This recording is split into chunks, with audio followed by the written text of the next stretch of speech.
నమస్తే, welcome to విధి news. లక్షణ సమాజైతం. నేను రమేష్. ముందుగా హెడ్లైన్స్.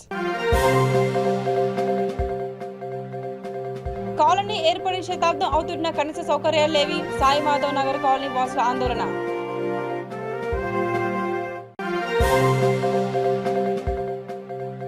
ఇబ్రహీంపట్నంలో ఆంజనేయ స్వామి ఉత్సాహ విగ్రహం ధ్వంసం. దూండూరు చర్యపై హిందూ సంఘాల నేతల ఆందోళన.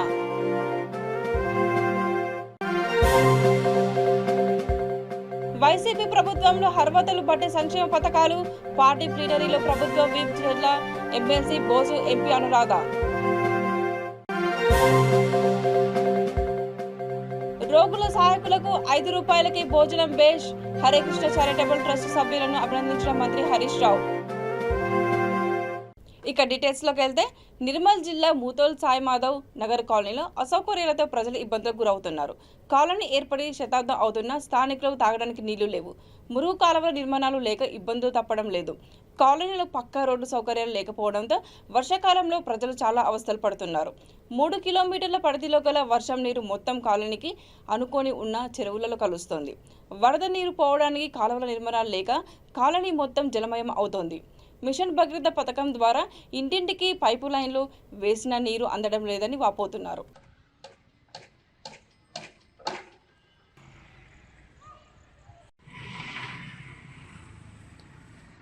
నమస్కారం, నా పేరు సాయి ప్రసాద్.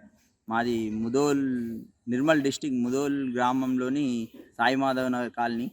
మేము ఇక్కడ 10 సంవత్సరాలుగా స్థిర నివాసం ఏర్పరచుకున్నాము. ఇల్లు కన్స్ట్రక్షన్ చేసుకొని ఉంటున్నాము. ఇక్కడ వెంచర్ అయ్యి 15 to 20 years అవుతుంది.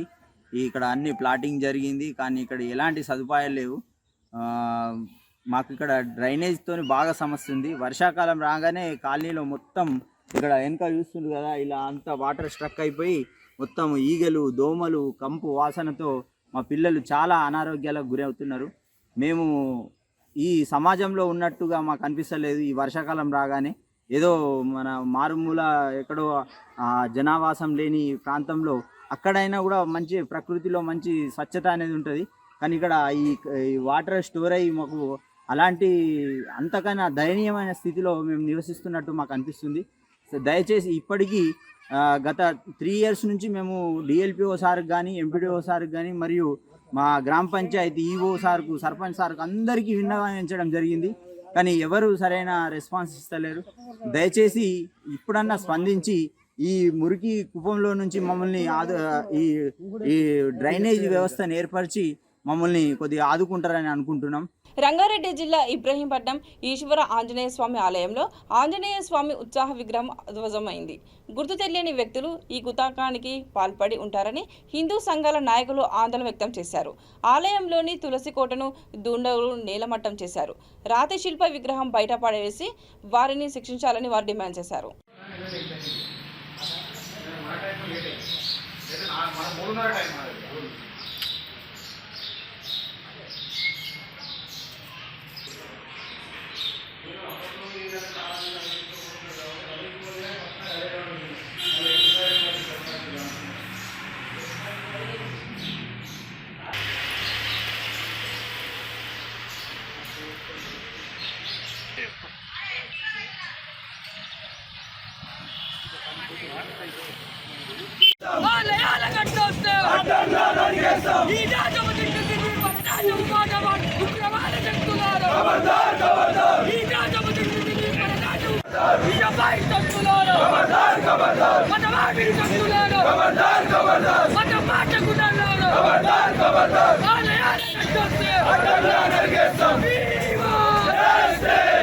కేంద్ర ప్రభుత్వం విద్యార్థి ఉద్యోగ వ్యతిరేక విధానాలను అవలంబిస్తూ యువశక్తిని నీరుగారుస్తోందని కాంగ్రెస్ నాయకులు గోదావరిగనిలో సత్యాగ్రహ దీక్ష చేపట్టారు.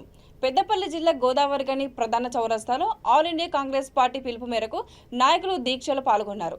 ఇప్పటికైనా కేంద్ర ప్రభుత్వం ప్రజా వ్యతిరేక విధానాలు మానుకోవాలని పార్టీ నాయకులు కొలిపాక సుజాత, బొంతల రాజేష్ డిమాండ్ చేశారు.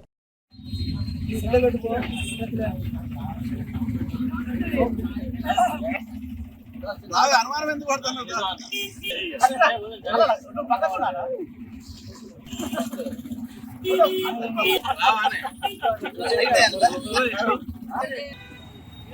ఏదైతే బీజేపీ ప్రభుత్వం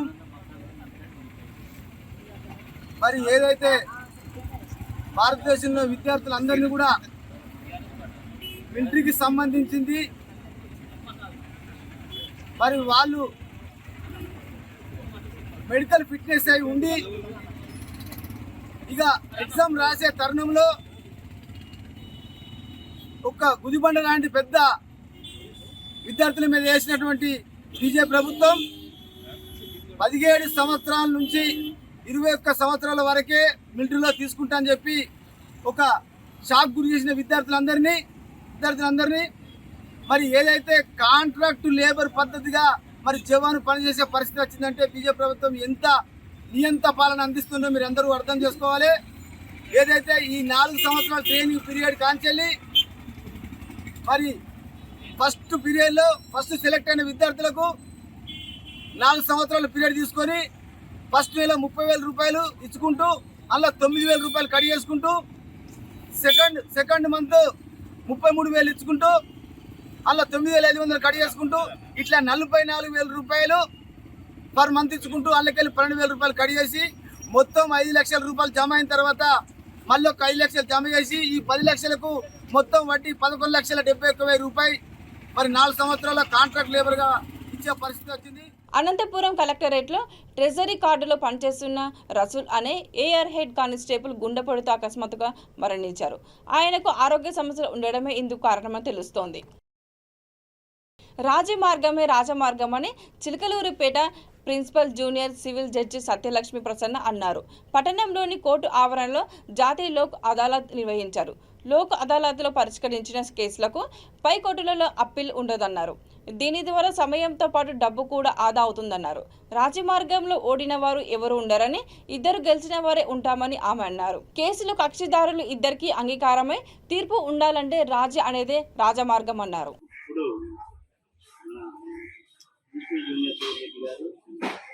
మనం దేశవ్యాప్తంగా నేషనల్ లోక్ అదాలత్ అని చెప్పేసి ప్రతి కోర్టులోనూ కేసుల సత్వర పరిష్కారం కోసము రాజమార్గమే రాజమార్గం అని చెప్పేసి ఒక స్లోగన్ తోటి, అలాగే ప్రెసిడెంట్ గారు చెప్పినట్టు టైంని మనీని సేవ్ చేసుకోవడానికి ఒకటి సులువైనటువంటి మార్గం.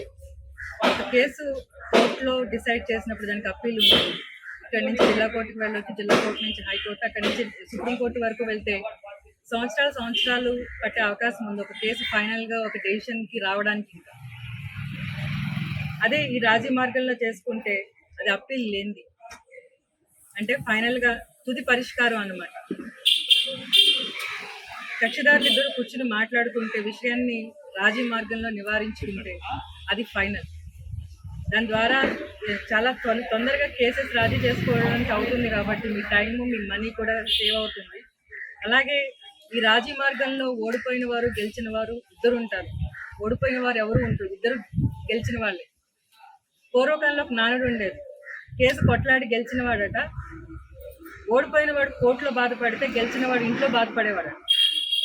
అంటే ఒక కేసు మనకి డిసైడ్ అవ్వడానికి పట్టే కాలం, దానికి మనము పెట్టాల్సినటువంటి అమౌంట్, ఇవన్నీ చూసుకుంటే చివరికి వచ్చి మనం గెలిచినా కూడా ఒక రకంగా ఓడిపోయిన పద్ధతి అది. కాబట్టి మనుషులు కేసులో కక్షిదారులు ఇద్దరు గెలవాలి అంటే, ఇద్దరికి అంగీకారమైనటువంటి తీర్పు రావాలి అంటే రాజీ అనేది రాజమార్గం. రణం కన్నా రాజీ మిన్నా అని చెప్పేసి స్లోగన్స్ అంతా రన్ అవుతున్నాయి. సో సమస్య ఏమన్నా ఉంటే పరిష్కారం చేసుకోండి. అర్హత ఉన్న ప్రతి పేద కుటుంబానికి సంక్షేమ పథకాలు చేరువ కావాలనే ప్రధాన లక్ష్యంతో ఏపీ ముఖ్యమంత్రి వైఎస్ జగన్మోహన్ రెడ్డి వాలంటరీ సచివాలయ వ్యవస్థను ప్రవేశపెట్టారని కొత్తపేట ఎమ్మెల్యే ప్రభుత్వ విప్ చిల్ల జగ్గిరెడ్డి అన్నారు. రావులపాలెం జానికమ్మరాయి వద్ద నిర్వహించిన నియోజకవర్గ వైసీపీ ప్లీనరీ సమావేశం నిర్వహించారు. ఈ ప్లీనరీలో మాజీ మంత్రి చెరుకువాడ శ్రీ రంగనాథరాజు, గన్నవరం ఎమ్మెల్యే చిట్టిబాబు, తూర్పుగోదావరి జిల్లా ZP chairman Venugopal, DCMS chairman శాఖ మణికుమారి, ఎమ్మెల్సీ పిల్లి సుభాష్ చంద్రబోస్, అమలాపురం ఎంపీ చింత అనురాధ తదితరులు పాల్గొన్నారు.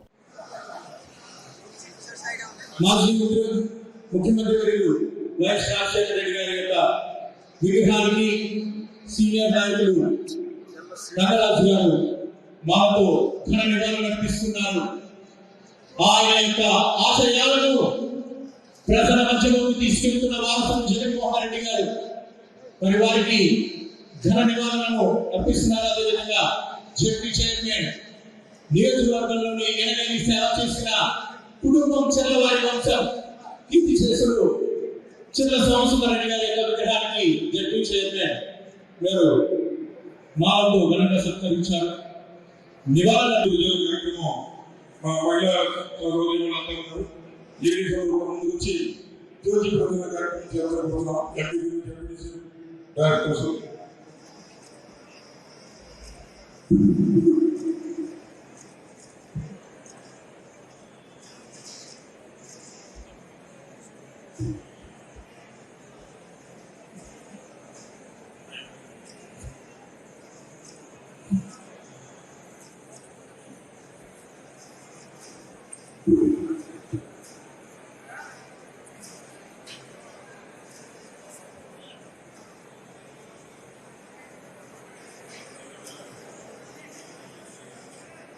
జడ్పీ చైర్మన్ అదేవిధంగా గొల్లవారం శాసనసభ్యుల సారథ్యంలో సమక్షంలో వైఎస్ఆర్సీపీ జెండావిష్కరణ కార్యక్రమం ఘనంగా నిర్వహిస్తున్నారు.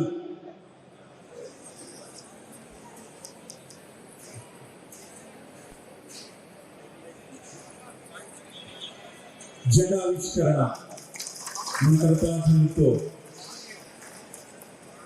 పేదవాడి గుండెల్లో ఎగిరిన జెండా అది పేద బడుగు బలహీన వర్గాల ఆశా జ్యోతిగా నిలిచింది. ఒకటి కాదు, రెండు కాదు, వందలాది పథకాలు ఆ జెండా రెపరెపల్లో పేదవాడికి అందింది. థ్యాంక్ యూ అండి. మరి తర్వాత కాబట్టి ఎప్పుడు మనం మాట్లాడుతూ ఉంటాం కనుక మరి ఏదైతే జగన్మోహన్ రెడ్డి గారు వచ్చిన తర్వాత అన్న మన జిల్లా అధ్యక్షుడు వాళ్ళ సతీష్ కుమార్ నాకు ముఖ్యంగా మీ ఇద్దరు కూడా పిలుస్తూ ఉంటాం. అందరికీ ఒకే లక్ష్యం ఉంటాం. ఇవాళ ఆరోగ్యం బాగుండకపోయినా కూడా మరి ఆహ్వానం గురించి విచ్చేందుకు ప్రత్యేకమైనటువంటి ధన్యవాదాలు తెలియజేస్తూ వేదికకి తీసుకురావడం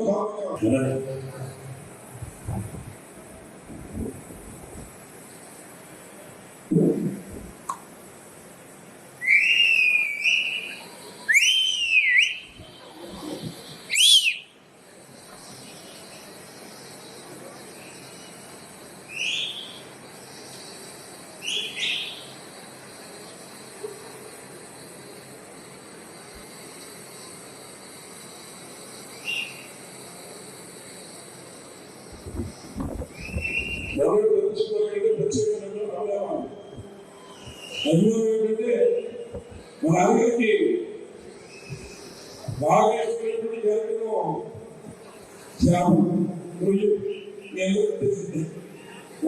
వరుసగా 3వ ఏడాది జగనన్న అమ్మబడి పథకాన్ని అనంతరం 1వ రోడ్డులోని శారదా మున్సిపల్ స్కూల్లో ప్రారంభించారు. రాష్ట్ర స్త్రీ శిశు సంక్షేమ శాఖ మంత్రి కేవి ఉషా, శ్రీ చరణ్, శాసన మండలి విప్ వెన్నపూస గోపాల్ రెడ్డి, జిల్లా కలెక్టర్ ఎస్ నాగలక్ష్మి, నగరపాలక సంస్థ మేయర్ వసీం, డిప్యూటీ మేయర్లు వాసంతి, సాహిత్య తదితరులు పాల్గొన్నారు.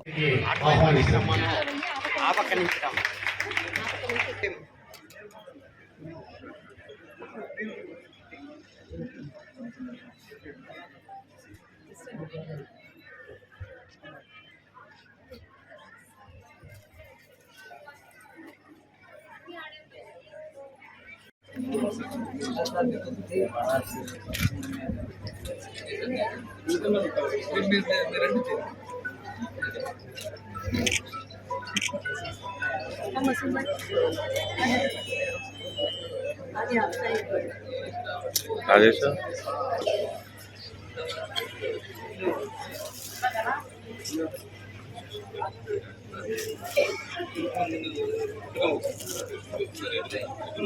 private schools. And so for your kind information, even all our parents will be very happy to see the children having the bright future. So I conclude with a small quotation. Education is key to success. These all make our Andhra Pradesh literate as well as our India literate. With this small quotation, I conclude my speech. Jai Hind. Saraswati Kama Koti Pita కర్ణాటకలో జరిగిన bus ప్రమాదంలో మృతి చెందిన గాయపడిన వారి కుటుంబ సభ్యులకు మాసబ్ ట్యాంక్లోని తన కార్యాలయంలో మంత్రి తలసాని శ్రీనివాస్ యాదవ్ ఆర్థిక సహాయాన్ని అందజేశారు. మృతి చెందిన 7 కుటుంబాలకు 3 లక్షల చొప్పున, గాయపడ్డ 7 50,000 చొప్పున చెక్కులు అందజేశారు. కార్యక్రమంలో ఎమ్మెల్యే సాయన్న, కలెక్టర్ శర్మన్ పాల్గొన్నారు. సరే, చనిపోయిన వాళ్ళని మనం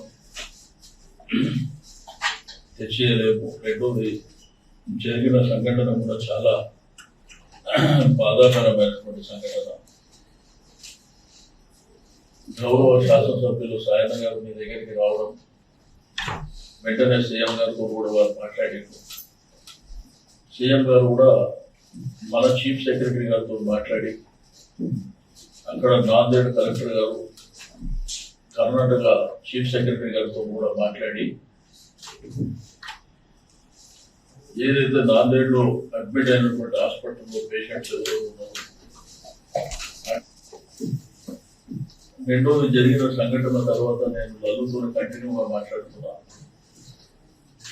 ఎట్లా జరిగిన సంఘటన బట్ ఒక కుటుంబ సమేతంగా అందరు కలిసి మంచిగా గోవాలో ఒక 2-3 రోజులు అనుకుంటా అన్ని కార్యక్రమాలు కంప్లీట్ చేసుకొని మరి అక్కడి నుంచి బయలుదేరినటువంటి ధర్మిల ఈ సంఘటన పొద్దున జరగడం అందరినీ కలిసి వేసేది. అంటే ఒక్క మీ కుటుంబ సభ్యులు కాకుండా ఆ టీవీలో వీక్షిస్తున్న వాళ్ళు కానీ, లేకపోతే అక్కడ పోలారం ప్రాంతం కానీ, ఇక్కడ కోడెకల్పర్ ప్రాంతం కానీ చాలా మంది మరి ఇబ్బంది పడినటువంటి పరిస్థితి. అయితే వెంటనే కలెక్టర్ గారికి మరి సీఎం గారు, సిఎస్ గారు కూడా మాట్లాడి మనం కొంత ఆర్థికమైనటువంటి సాయం అందిస్తాము అనేటువంటి ఉద్దేశంతో మీరు చూసి ఆ రోజే టీవీలో చనిపోయిన వాళ్ళకు 3 లక్షలు ఇవ్వాలని. హరే కృష్ణ చారిటబుల్ ట్రస్ట్ ఆధ్వర్యంలో హైదరాబాద్లోని ప్రభుత్వ ఆసుపత్రి వద్ద ఏర్పాటు చేసిన కిచెన్ను ఆరోగ్య శాఖ మంత్రి హరీష్ రావు, రాజనగర్ ఎమ్మెల్యే ప్రకాష్ గౌడ్ ప్రారంభించారు. ప్రజలకు సేవ చేయాలనే మంచి మనసుతో రోగులతో పాటు వచ్చిన సహాయకులకు 5 రూపాయలకు భోజనం అందించనుండడం సంతోషకరమని వారు అన్నారు. ట్రస్ట్ సభ్యులకు వారు ధన్యవాదాలు తెలిపారు.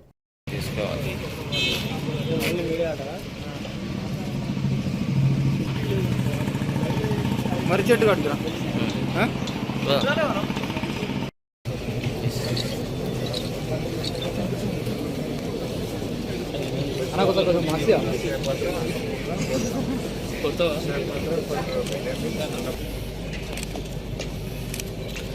కొద్దిగా డౌన్ పెట్టి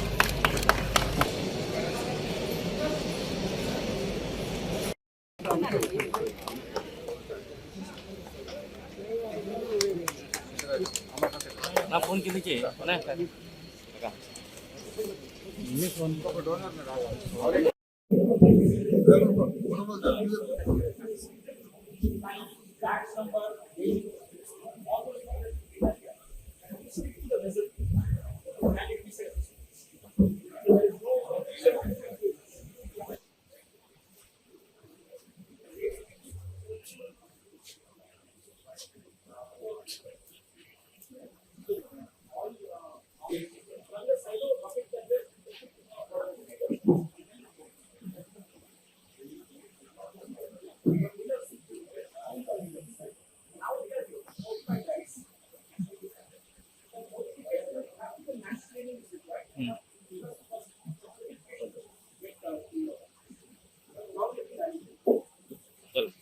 ఆసుపత్రుల్లో ఎంతో బాగా ఉపయోగపడతా ఉంది.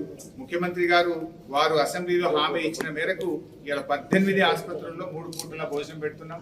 ఎంతమంది వచ్చినా కూడా ఈ భోజనం పెట్టే కార్యక్రమం చేస్తా ఉన్నాం. ఈ మధ్యనే ఆసుపత్రుల్లో కూడా పేషెంట్ డైట్ కూడా బాగా పెంచాం. పేషెంట్స్కి ఇచ్చే డైట్ కూడా 40 రూపాయలు ఉంటే 80 రూపాయలకు పెంచి మరి పేషెంట్ డైట్ క్వాలిటీ కూడా పెంచాం. 3 కోడిగుడ్లు, అరటిపండు పెట్టి, పెరుగు ఇచ్చి మంచి నాణ్యమైన భోజనం ఆసుపత్రుల్లో ఉండే పేషెంట్స్ కూడా అందించాలని గౌరవ ముఖ్యమంత్రి గారు నిర్ణయించారు. పేషెంట్ డైట్ కూడా ఈ మధ్యనే టెండర్లు పిలిచి మంచి క్వాలిటీ డైట్ కూడా ఈరోజు ఇవ్వడం జరుగుతూ ఉంది. రాబోయే రోజుల్లో పేషెంట్ డైట్ కోసం కూడా హరే కృష్ణ వారితో కలిసి పనిచేస్తాం. ఇంకా కూడా క్వాలిటీ భోజనం పేషెంట్స్ కూడా ఇవ్వడానికి అనౌన్స్ చేయడం జరిగింది. చారిత్రక కట్టడాలకు పూర్వ వైభవం తీసుకొస్తామని మంత్రి తలసాని శ్రీనివాస్ యాదవ్ అన్నారు. బన్సిలాల్పేటలోని పురాతన మెట్ల బావి వద్ద జరుగుతున్న అభివృద్ధి పనులు, ఎంజీ రోడ్లోని గాంధీ విగ్రహం వద్ద అభివృద్ధి పనులను ఆయన పరిశీలించారు. ఆగస్టు 15 నాటికి పనులు పూర్తి చేసేలా చర్య తీసుకుంటామని తెలిపారు. నగరంలోని మెట్ల బావులన్నింటినీ పునరుద్ధరిస్తామని ఆయన అన్నారు. ఒకటి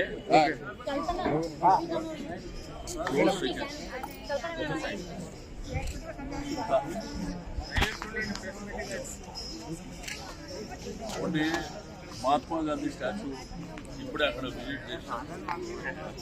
అక్కడ వర్క్ అంతా చాలా స్పీడ్గా జరుగుతుంది. By 15th August before complete చేయాలనేటువంటి ఆలోచనతో అక్కడ సివిల్ వర్క్స్ అన్నీ చాలా స్పీడ్గా జరుగుతాయి.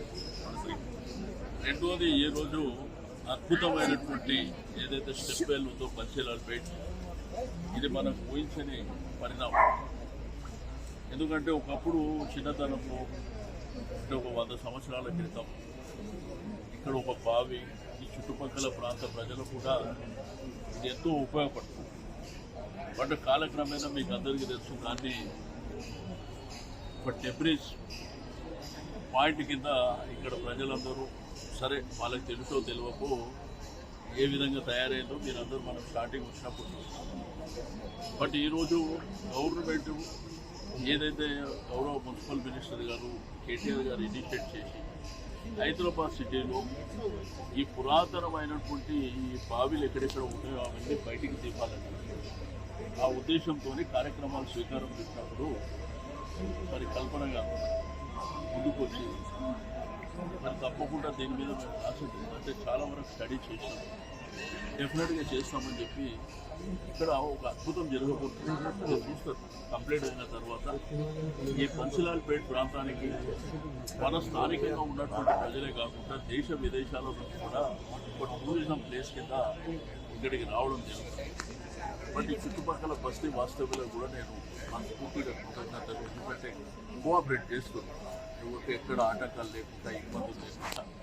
అందుకే సండే నాడు ఒక మీటింగ్ కూడా కాన్ఫరెన్స్ చేస్తాను. ఈ సండే ఉదయం 10 గంటలకు మీరు కూడా రండి, అందరినీ బస్తీ వాళ్ళని అందరినీ పిలిచి అయితే ఇక్కడ జరిగేటువంటి కార్యక్రమాలు ఏమున్నాయి, భవిష్యత్తులో ఏం చేయాలి, వాళ్ళ అవసరాలు ఏమి, అవన్నీ కూడా ఇక స్టెప్ వెల్ గురించి నాకంటే బెటర్గా కల్పన గారు చెప్తారు. వారితో ఇంటర్వ్యూ తీసుకుని డీటెయిల్గా వాళ్ళు ఇప్పటివరకు ఏమేమి జరిగింది, ఏం చేస్తారు, భవిష్యత్తులో ఏం చేస్తారు. ఒకటి ఏంటంటే ఇది కూడా జూలై. బులెటిన్ ముగించే ముందు మరోసారి హెడ్లైన్స్. కాలనీ ఏర్పడి శతాబ్దం అవుతున్న కనీస సౌకర్యాలు లేవి, సాయి మాధవ్ నగర్ కాలనీ వాసుల ఆందోళన.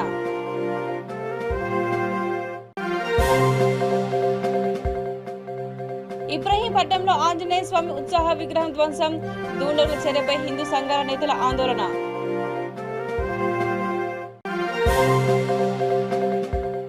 వైసీపీ ప్రభుత్వంలో అర్హతలు బట్టే సంక్షేమ పథకాలు, పార్టీ ప్లీనరీలో ప్రభుత్వ విప్ జిల్లా ఎమ్మెల్సీ బోసు, ఎంపీ అనురాధ.